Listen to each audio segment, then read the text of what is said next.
We came to Great Neck when my daughters were starting third grade. They're in 12th grade now. Hard to believe they are applying to college. It takes me back, though, to my own experience when I entered the University of Michigan 30 years ago. That was in 1995. That was in 1995, before Rabbi was even assassinated. We assumed that anti-Semitism was a thing of the past. My longtime friend Ari and I applied to be roommates, but we were disappointed to learn that we were put in triple rooms across the hall from each other.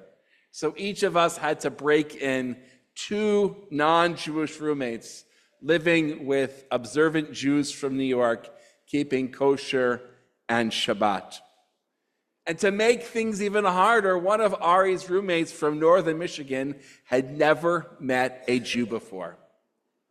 What were they going to think of our alien rules, not turning the lights on and off on Shabbat, and making sure we had our own spoons for our cereal? We soon found out that they accepted us with open arms. We became fast friends. They even picked up on the trick that they could leave the TV on before they went to the football game so that we could enjoy it as well. How the world has changed in 30 years. Today we are fearful that our college kids are going to not be safe on campus. Where will the next anti-Israel protests be? Will the various BDS initiatives, including on Michigan, succeed? And how do we keep Jews safe walking around the campus? There have been attacks this year on Michigan's campus, Pitt, and other places. And really, how do we make sure that our kids have the sweet memories like you and I had, the ones that they deserve? This past year, many of you have come to me and to Rabbi Stecker with concerns and genuine fears. You look to us for hope, comfort, and guidance of what we can do to combat this rise in anti-Semitism.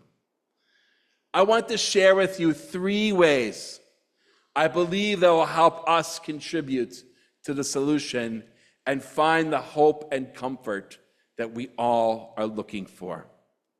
Number 1, we need to double down on our Jewish pride.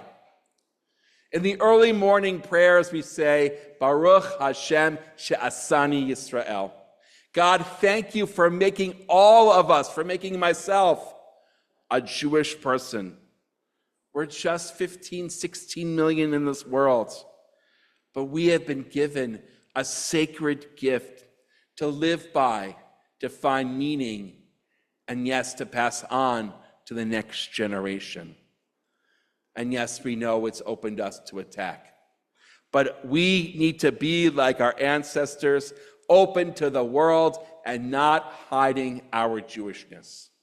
So in the response this year, this new semester, post-October 7th, Hillels around the country gave students mezuzot and said, we encourage you to have the pride to put this mezuzah right on your door. Yes, we'll guide you if there is really any threat, and if so, you can take the mezuzah down. But try to put it up first. We do that because our ancestors did the same. When they were told, do not sound the shofar or else, we went into caverns to sound the shofar, or we would do it in the forest, someplace that we could hear the sound. The conversos in Spain and Portugal never stopped lighting the Shabbat candles, albeit in a dark closet. And during the Shoah's darkest days, there were Jews who baked matzot in the ghettos, and recited the high holiday prayers by memory in Auschwitz barracks. So we need to channel our ancestors and be proud Jews as externally as possible, because that will bring us the joy and the fortitude that is needed. Number 2, we have more friends than you think in this great country. I know the statistics do not lie, that anti-Semitism is on the rise on campus and off. The fear is legitimate. But think about it. The majority of non-Jews are okay living in America, and over 80% of Americans, even the ones who have never met a Jew before, support Israel being a Jewish state. Even right here at the City University of New York, a big hotbed for the anti-Semitic and anti-Israel activity, has 230,000 people who are students.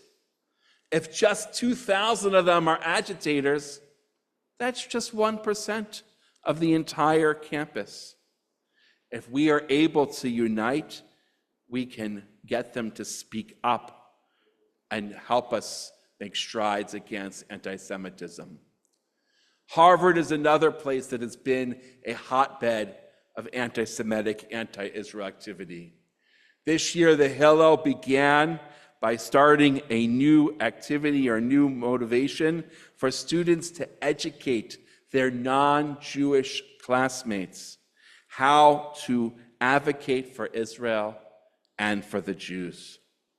Because together we can stand up to those who hate us, because when people stand up to hate, hate always loses.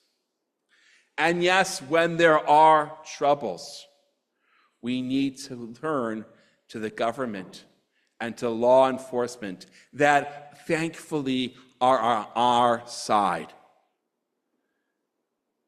What is great about living in America in 2024 is that we are protected nationwide.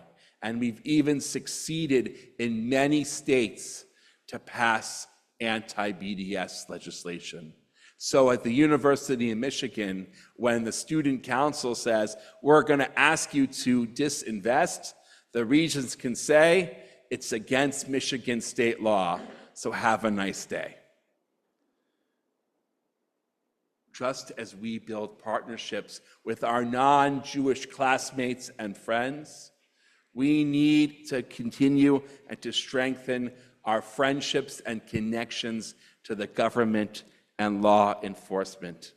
We are truly grateful to all in Nassau County, especially in the police department, because hate has no home here in Nassau County. So the next time you see an officer, thank them for their service and thank them for protecting you and me. And yes, we need to continue to pressure all university administrations to protect Jews. Organizations like Hillel, ADL, AJC, just to name some of them, are putting out there that you can have Jews protected and, yes, still maintain free speech. Jews have every right to be safe in the classroom and on campus. Judaism prizes learning. We are not going to give up on the beauty and benefits of college education for our children. My daughters and their classmates, they're going off to college next year, and they will learn a lot, and they will have the sweet memories. They know that we adults are going to be there for them. But really, actually, we have to let them lead the way. They are going to be the leaders speaking up and advocating for Israel and for the Jewish people.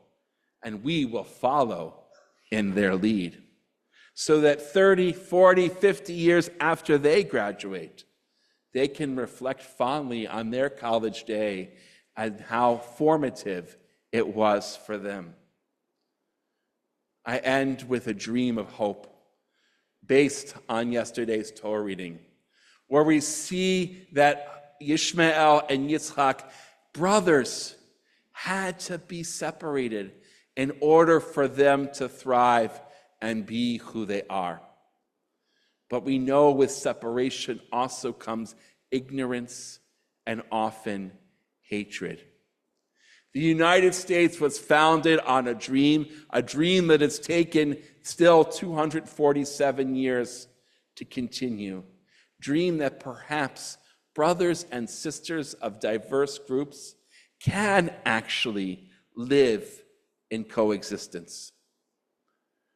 We have messianic dreams of returning to the state of Israel, to the land of Israel, and we've just started that. The other part of the messianic dream is in our very prayer services today. V'aleinu l'shabeach, we are going to stand up and give praise and dream of a day when we will all be united in peace and harmony. The United States is the beginning of that fulfillment. We have more work to do. And we, as a Jewish minority group here in the United States, are going to do what we can to stake our claim, to be the Isaacs, the Jacobs, to the Ishmaels and Esau's of this country, so that we can bring the world closer to peace. I can't predict what the future is for us Jews and for us Americans and Israelis. We stood last Rosh Hashanah oblivious to what was going to happen in just a few weeks' time. However, I can say with confidence that if we have pride, if we speak up and make friends, we will find hope for the future. Because when good people stand up to hate, hate loses every single time. Shana Tova.